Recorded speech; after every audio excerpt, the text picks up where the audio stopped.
আসসালামু আলাইকুম। 4 থেকে 5 দিন একটানা বৃষ্টি হওয়ার কারণে নদীর পানি অনেকটাই বেড়ে গেছে। তো আমার গ্রামের বাড়িতে আসলাম দেখার জন্য।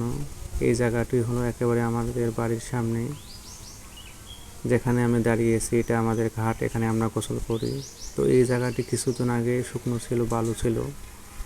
তো দেখতে পাচ্ছেন আমার ভাতিজা এখানে ধান লাগিয়েছিল, ধান পাকছে, কাটতেছে। তো নদীর পানি বাড়ার কারণে অনেকেই ধান কাটতে পারতেছে না, কারণ ধান এখনও পাকেনি। তো সত্যি প্রকৃতির সৌন্দর্য অনেক সুন্দর হয়, এখানে দাঁড়িয়ে থাকলে অনেক ভালো লাগে।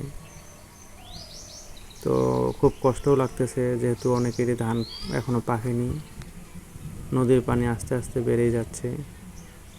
তো এইভাবে নদীর পানি বেড়ে গেলে অনেকের কষ্ট হয়ে যাবে, তাদের ধানগুলো কাটতে পারবে না। তো ভালো থাকবেন, এমন ভিডিও দেখতে অবশ্যই আমার চ্যানেলটি সাবস্ক্রাইব করে পাশে থাকবেন। ভালো থাকবেন। আসসালামু আলাইকুম।